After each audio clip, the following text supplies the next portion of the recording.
ओम ब्रह्म सत्यम। सर्वाधार जी। आदरणीय संगत व मातृशक्ति को दास का ओम ब्रह्म सत्यम।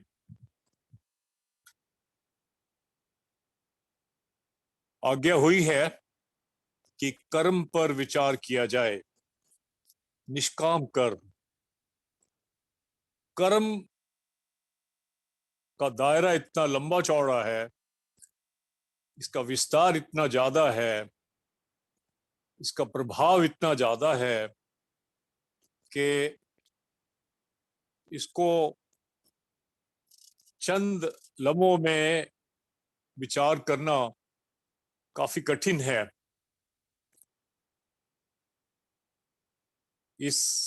आज के इस विचार में हम आगे बढ़ते हैं।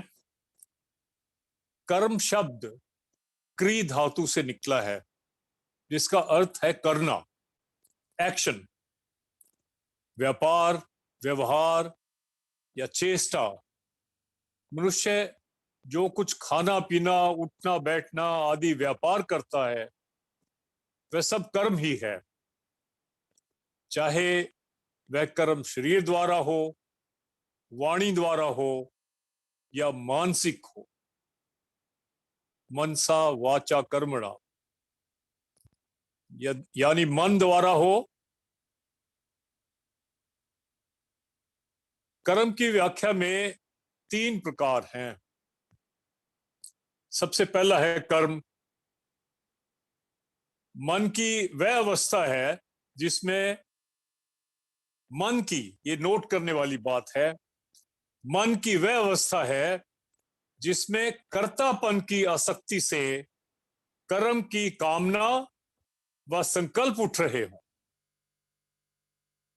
यानी कर्म है कि जब शरीर यानी इंद्रियों द्वारा चाहे कुछ चेष्टा कर रहा हो अथवा ना कर रहा हो, पर मन कर्तापन के भाव और कामना से युक्त होकर नाना प्रकार के संकल्प विकल्प शरीर के भीतर उठा रहा हो और कर्म में प्रवृत्त कर रहा हो, यह कर्म है।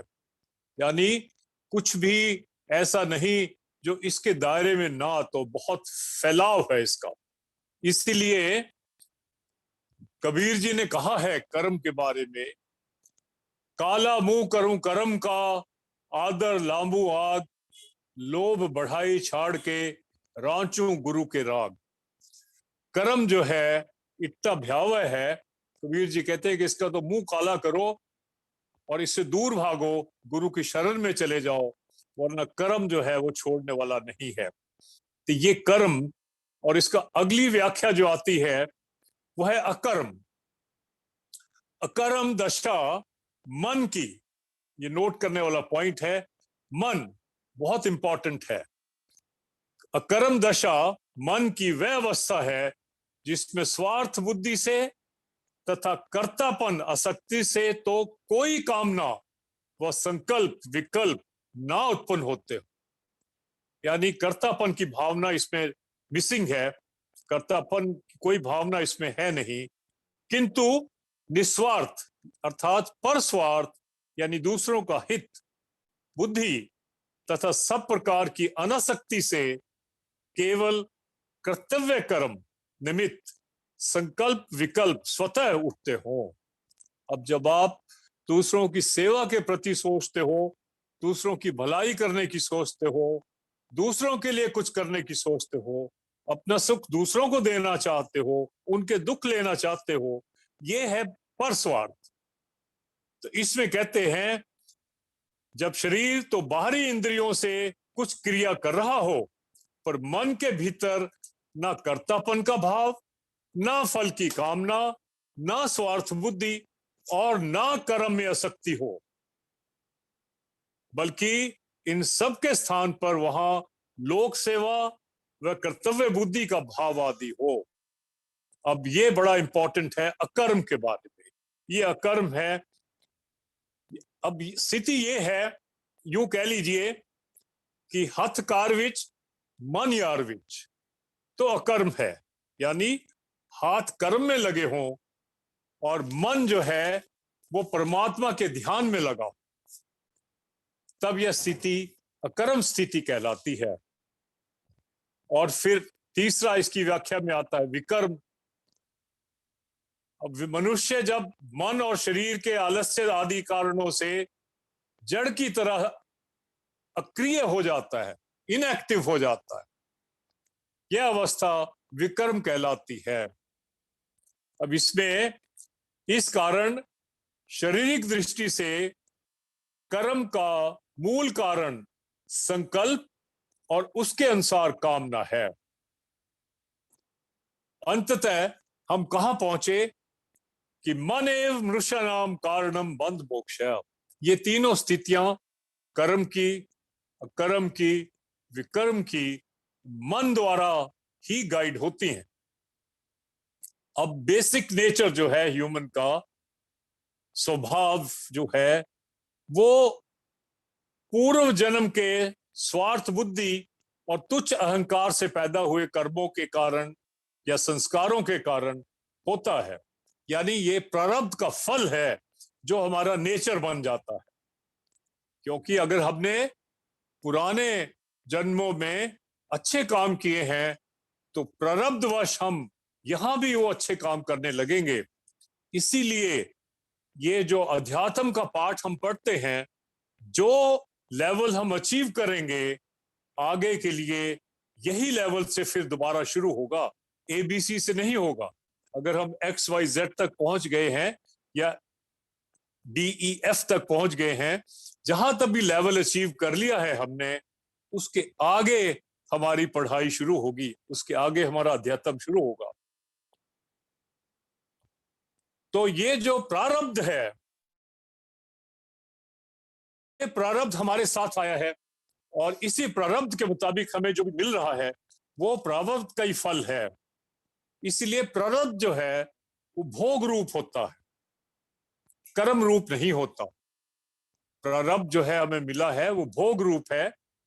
पर जब इन भोग रूप कर्मों में जीव फिर से स्वार्थ कामना और तुच्छ अहम भाव उत्पन्न करके उनमें लिप्त होता है, तब वहां नवीन स्वार्थ कामना रूपी बीज पड़ जाते हैं।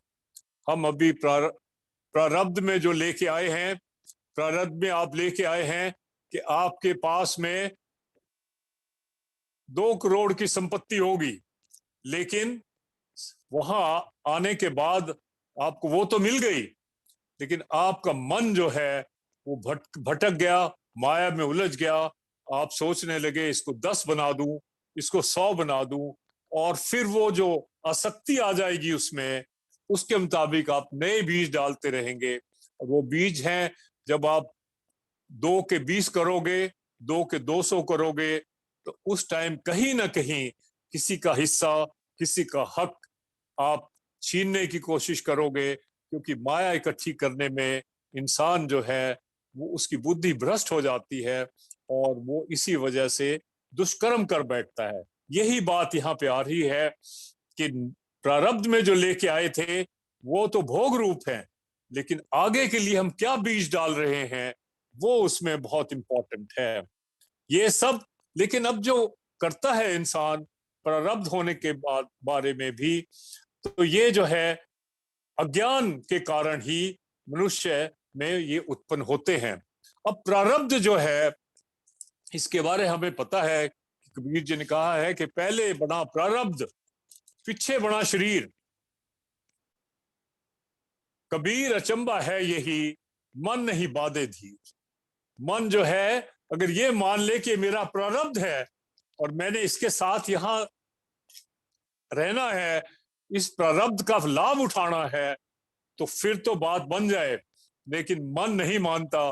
मन कहता है कि अब आ ही गए हैं दुनिया में, तो माया इकट्ठी करने के लिए जल्दी जल्दी काम किया जाए। तो उसमें ये अज्ञानता है। ये जो ये होता है, ये जो मन भटकता है, ये अज्ञानता है। अज्ञान के कारण ही मनुष्य में ये भावनाएं उत्पन्न होती हैं। अब ज्ञान और अज्ञान क्या है? ज्ञान शब्द ज्ञा धातु से निकला है, जिसका अर्थ है समझना, जानना या अनुभव करना। परंतु अध्यात्म में आत्मा की पहचान व अपने आप को यथार्थ जानने का नाम ज्ञान है। मैं कौन हूं, क्या हूं, इस तत्व की पहचान का नाम ज्ञान है। यही सिर्फ ज्ञान है। मैं कौन हूं, कहां से आया, कहां नर जाए, कौन तेरो मुकाम, मंगत सार विचारना, मानुष जन्म का काम, यही ज्ञान है। यही ज्ञान अगर मन पकड़ लेता है तो वो आगे बढ़ जाता है। लेकिन इस ज्ञान के अलावा अगर कोई और कोशिश है, कोई और एक्टिविटी है, तो वो सब अज्ञान है, और अज्ञानवश ही फिर आगे का बंधन शुरू होता है। आम संसार में हम अगर पूछें कि तुम कौन हो, तो इस शरीर का नाम बताकर कहेगा, यानी मैं शशिभूषण हूं, रमेश हूं, मनोज हूं। लेकिन स्वाभाविक तौर पर मनुष्य अपने आप को शरीर नहीं, परंतु इसका स्वामी होने का आभास देता है। अब दो चीजें हैं। आमतौर पर नाम, आप अपना परिचय हम देते हैं अपना नाम बता के, जो शरीर का नाम है, जो जीव है उसका नाम नहीं है। लेकिन जब हम खास तौर पे बात करते हैं तो फिर हम क्या कहते हैं, मेरा सिर दुख रहा है, मेरे हाथ में दर्द है, मेरे पैर थक गए हैं, मेरा रंग काला है, गोरा है। तो उस समय जो है, ये जो जीव है, ये इस शरीर के स्वामी होने के नाते जवाब देता है। तो ये दो स्थितियां हो जाती हैं हमारी, जब जीव जो है इस शरीर के बारे में सोच विचार करता है। अब हम बात करते हैं निष्काम कर्म की। निष्काम कर्म जो है, इसमें तीन शब्द शामिल हैं, निष, काम और कर्म। निष का मतलब है विदाउट, बिना किसी के। काम, कामना, और कर्म, एक्शन। कोई एक्शन जो कामना के बिना हो, अर्थात सब प्रकार की कामना या वासना से रहित, जो बिना किसी कामना के किया जाए, वो निष्काम कर्म है। अब कामना के बारे में दो शब्द। श्रीमद् भागवत गीता में प्रभु ने कहा है, कामेश क्रोधेश, कामेश क्रोधेश रजोगुण समुद्भव, महाशनो महापापमा, विधियनम एह वैरणम। प्रभु क्या कह रहे हैं कि सबसे पहले तो गीता में जो है, श्रीमद् भागवत गीता में विषय आसक्ति के परिणाम को काम कहते हैं। जो विषयों में हमारी आसक्ति है, उसी का काम, उसी का नाम गीता में काम है। उस श्लोक में भगवान ने काम को महाशनो और महापापमा बताकर इसे मनुष्य का शत्रु कहा है। कामेश क्रोधेश रजोगुण समुद्र भव, महाशनो महापापमा। शत्रु कहा है। महाशनो का अर्थ है, महाशनो मतलब कभी ना तृप्त होने वाला, और पापमा महापाप, पाप रूप। यानी ये जो है काम जो है, ये हमारा सबसे बड़ा शत्रु है। ये भगवान खुद कह रहे हैं। निष्काम कैसे हैं फिर? अभी ये जो जीव को लगा हुआ है रोग, तो निष्काम कैसे हो? जब जीव कामना के समुद्र में प्रविष्ट होकर, ये संसार सागर कामनाओं का समुद्र है, जब हम यहाँ आ जाते हैं, तो यहाँ जब पहुंच जाते हैं, तो शुभ कामना द्वारा यानी पुरुषार्थ द्वारा अंतःकरण को शुद्ध करता हुआ निष्काम भाव को प्राप्त होता है। तब वह जन्म मरण के चक्कर से छूटकर अमर हो जाता है। अब यह जीव यहां संसार में आ गया, और ये जो कामनाओं का समुद्र है, तो यहां आने के बाद अगर उसकी कामनाएं शुभ हो जाएं और उसका सत्पुरुषार्थ हो जाए, तो वो अपने अंतःकरण को शुद्ध करता है, और फिर निष्काम भाव को प्राप्त होता है, तब वह जन्म मरण के चक्कर से छूटकर अमर हो जाता है। यदा सर्वे प्रमुच्यन्ते कामा ये अस्य हृदि श्रुता अथ मृत्यो अमृतो भवतत्र ब्रह्म संसृते। जब हृदय की सारी कामनाएं उसकी मुक्त हो जाती हैं, अर्थात छूट जाती हैं, तब मरने वाला काम रूप पुरुष, यानी हम लोग सब, माफ करना मैं अपने बारे कहूंगा कि मैं इसी कैटेगरी में आता हूं, लेकिन अगर हम हृदय की सारी कामनाएं मुक्त हो जाएं, कामनाओं से छूट जाएं, तो हम जो मरने वाले कामरूप हैं वो ना मरने वाले कामनातीत हो जाएं, यानी अमर हो जाएं, और ऐसा होकर वह अपने ब्रह्म स्वरूप को प्राप्त हो जाता है। ऐसा जीव यहां आने के बाद जो पुरुषार्थ हम कर रहे हैं, अभी जो सत्संग में हम बैठे हैं, जो गुरु का ज्ञान हम ग्रहण करते हैं, जो गुरु की आज्ञा के मुताबिक हम पुरुषार्थ कर रहे हैं, वह पुरुषार्थ ही धीरे धीरे हमें कामनातीत, यानी इस कामना से मुक्ति दिलाने वाला बन जाता है।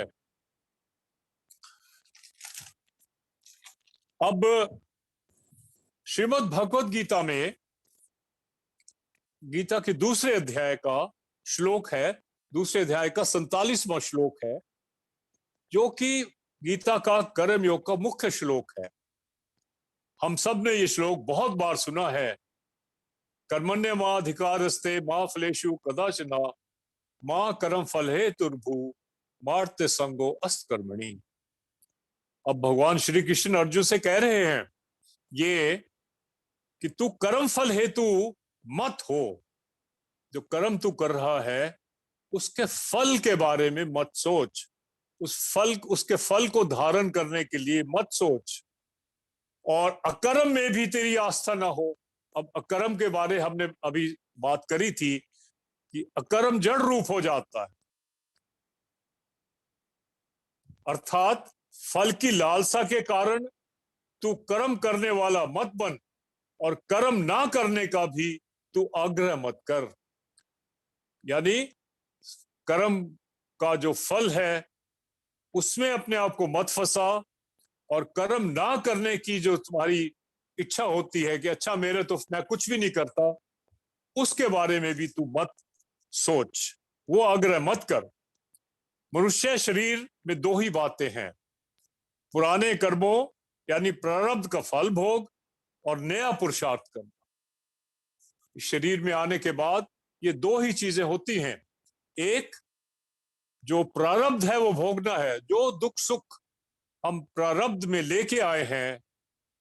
आदि शंकराचार्य ने कहा है कि एक जीव को तकरीबन 10,000 प्रारब्ध कर्मों का पैकेज एक जीवन के लिए मिलता है। यह आदि शंकराचार्य का मत है। तो जो पैकेज हम लेके आए हैं, वो पैकेज जो है वो तो हमने भोगना है, उसमें दुख है सुख है जो भी है। तो एक तो ये स्थिति है कि प्रारब्ध तो भोगना ही है, और दूसरा है नया पुरुषार्थ करना। अब हम वो पुरुषार्थ क्या करते हैं वो हमारी बुद्धि पे, मन पे डिपेंड करता है। दूसरी योनियों में केवल भोग योनियां ही है, पुराने कर्मों का केवल फल भोगना है। कोई बैल की योनियों में है तो जो उसका प्रारब्ध का फल है सिर्फ वो भोगना है उसने, वो पुरुषार्थ नहीं कर सकता, क्योंकि उनके द्वारा किया गया कर्म उनके प्रारब्ध के द्वारा पहले ही निश्चित है। जो उसने करना है, जैसे जैसे उसने जीवन यापन करना है, वो सब पहले से निश्चित है। उसने जहां दुख भोगना है, सुख भोगना है। कुत्ता गली में भी धक्के खाता फिरता है, कुत्ता कार में भी घूमता है, कुत्ता कार में घूमता है, और एक मनुष्य गली में भीख मांगता फिरता है। ये सब प्रारब्ध है। लेकिन कुत्ते का प्रारब्ध ये है कि वो फल योनि, सिर्फ भोग योनि में है। लेकिन जो मनुष्य है वो गरीब हो या अमीर हो, उसके पास बुद्धि है, और अगर उसको ठीक मार्गदर्शन मिल जाए तो वो पुरुषार्थ कर सकता है और अपनी गति कर सकता है। यह बुद्धि केवल मानव शरीर में ही है। इसलिए गोस्वामी तुलसीदास जी ने कहा है, बड़े भाग मानस तन पावा।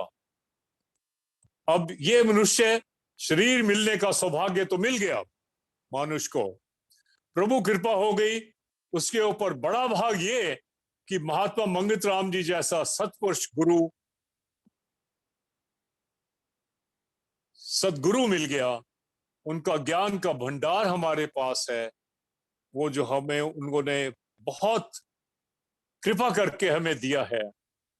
अब निष्काम कर्म के बारे में महाराज जी का फैसला क्या है? यहां पहुंच गए, हम मनुष्य हैं, हमारे पास बुद्धि है, हमारे पास सदगुरु का ज्ञान है। अब वो ज्ञान के बारे में बात करते हैं। सबसे पहले तो बेसिक चीज जो महाराज जी ने कही है, उन्होंने कहा है कि जिंदगी में मुर्दा कौन है। जिंदगी में मुर्दा कौन है, यानी है तो जी तो रहा है, लेकिन महाराज जी कहते हैं कि वो मुर्दा कौन है, जो खुद गर्ज है। A selfish person is as bad or as good as a dead body. अब इसके बारे में महाराज जी ने जो हमें आगे फैसला दिया है, वो मैं समता विलास से पढ़ के संगत के आगे करता हूं। ये वचन 77 है, पेज 117 पे। इस कामना की अगन से छूटने के वास्ते यह यथार्थ साधन है कि अपनी जरूरतों को त्याग के दूसरों की जरूरतें पूर्ण करे। अब ये बात बहुत इंपॉर्टेंट है कि कामना की आग से छूटना जरूरी है। ज्यों ज्यों दूसरे की सेवा में प्रवृत्त होवेगा, त्यों त्यों निष्काम अवस्था को प्राप्त होता जावेगा। जिस वक्त अति ही परहित और पर सुख में लीन हो जावेगा, उस वक्त नेह कर्म स्वरूप परम शांति को प्राप्त होवेगा, जो असली धाम है। हर वक्त अपनी जरूरतों पर काबू पाकर दूसरे की सेवा में स्थित होना चाहिए। इस धारणा से ही हालते बेख्वाशी या आनंद अवस्था प्राप्त होती है। तो महाराज जी ने कहा है कि निष्काम अवस्था को प्राप्त करना है तो सेवा में प्रवृत्त होना जरूरी है। आगे कहते हैं, समता का पूर्ण स्वरूप निष्कामता, निर्ममता, उदासीनता, निश्चलता और परोपकार है। पवित्र विचार और ईश्वर प्राणता से निष्कामता प्राप्त होती है। अब निष्कामता के लिए पहले तो पवित्र विचार यानी पवित्र जीवन हो और ईश्वर में प्राणता हो। जीव स्वभाव से कर्म अभिमानी है, इस वास्ते इस घोर जाल से छूटना अधिक कठिन है। यानी कर्म अभिमान से वासना प्रकट होती है और वासना से कर्म प्रकट होते हैं। इसी दुस्तर जाल में जीव हर वक्त मजबूर रहता है, यानी एक लम्हा भर भी सच शांति को विचार या विश्वास नहीं कर सकता है। यह ही स्वार्थ अंधकार है। इस घोर जाल से छूटने के वास्ते प्रथम परम तत्व की प्राणता दृढ़ करनी चाहिए, यानी ईश्वर विश्वास बहुत जरूरी है। तू करता तू हरता सर्व तेरी आज्ञा, यानी तेरा भाणा मिठा लागे। जब मन इसमें विश्वासी हो जाएगा तो ऐसे निष्काम कर्म के मार्ग पर चलते चलते तमाम वासना लीन हो जाती है, जो अचल शांति है। अचल शांति के लिए महाराज जी ने ये बात समझाई है। जब अति शुद्ध वासना में बुद्धि निश्चल होती है, तब शरीर स्वार्थ से निर्बंध होकर परमार्थ में दृढ़ होती है। जब अति शुद्ध वासना से बुद्धि निश्चल होती है, यानी पहले वासना शुद्ध हो जाए, तब शारीरिक स्वार्थ से निर्बंध होकर के प्रार्थना में दृढ़ होती है। ऐसी निर्मल परमार्थ की धारा में अपने आप को निश्चल करके तमाम शारीरिक कर्मों का फल, जो दुख सुख का स्वरूप है, एक आत्म शक्ति के ही समर्पण करती है। यानी कर्मों का होना और ना होना एक आत्मा ही आधार जान करके अंतर से शुद्ध वासना का भी त्याग कर देती है। अब यह स्थिति आ जाती है, पहले शुद्ध वासना से शुरू होता है और स्थिति ऊंची हो जाती है तो शुद्ध वासना का भी त्याग कर देती है, यानी वो जो सतोगुण विचार है उसका भी त्याग कर देती है। ये ऐसी स्थिति को ही निष्काम कर्म कहा गया है। शारीरिक निष्काम कर्म की दृढ़ता से, ऐसे निष्काम कर्म की दृढ़ता से बुद्धि तमाम शारीरिक दोषों से, यानी काम, क्रोध, लोभ, मोह, अहंकार, ईर्ष्या, द्वेष, मद, मस्करी आदि जितने भी शारीरिक दोष हैं, इनसे पवित्र होकर के एक आत्म स्वरूप अविनाशी नाद में निश्चल होती है, जो कि अक्षय और निर्वास पद है। अब यह ही निर्भय पद है। अब निर्भय जो है जीव तभी होगा जब वो इस संसार के विषय भोगों से ऊपर उठ जाएगा। उसके निर्भय तभी होगा जब उसकी यहाँ कोई अटैचमेंट नहीं है, सिर्फ प्रभु से अटैचमेंट है। तो फिर जिस मरने से जग मरे मेरा मन प्रसन्न, मरने पे ही पाइए पूर्ण परमानंद, वो स्थिति जब आ जाती है तो फिर कोई भय नहीं है, तभी निर्भय पद प्राप्त होता है। अब जो है ग्रंथ श्री समता प्रकाश से महाराज जी की वाणी का श्रवण करते हैं और देखते हैं कि वहां महाराज जी ने क्या आज्ञा दी है।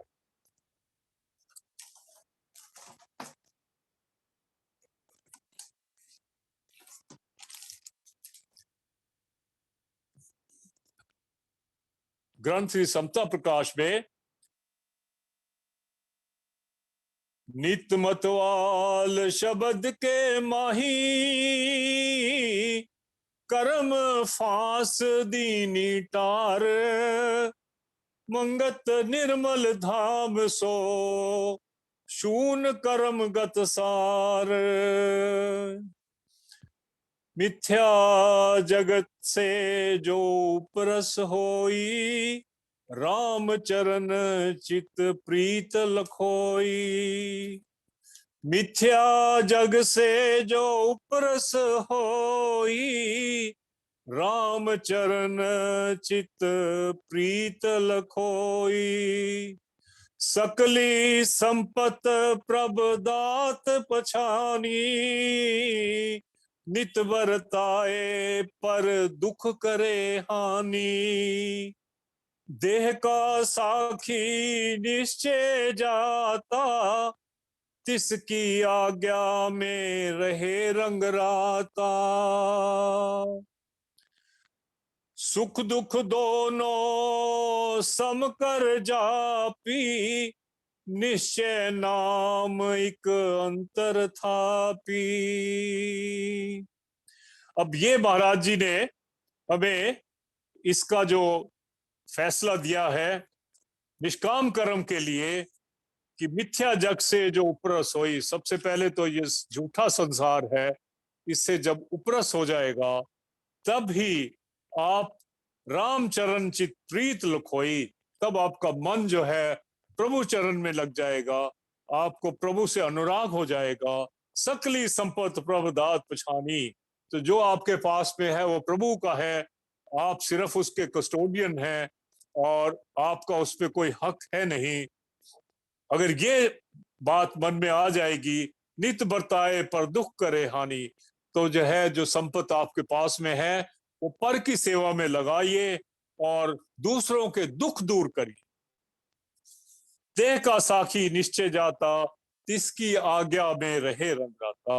अब ये जो शरीर है इसका साक्षी जो है वो प्रभु है। इस देह का मान जो जीव छोड़ देता है वही फिर प्रभु को साक्षी बना लेता है। तिसकी आज्ञा में रहे रंगाता, उसी की आज्ञा में रहता है। मन की दुर्मत त्याग के, आत्म खोजे जोए, मंगत मिले निष्कामता, भय भरम सब खोए। मन की दुर्मत त्याग के, आत्म खोजे जोए, मंगत मिले निष्कामता, भय भरम सब खोए। महाराज जी कह रहे हैं कि मन की दुर्मत त्याग के आत्म खोजे जोए। मन का जो मैल है वो उतर जाए।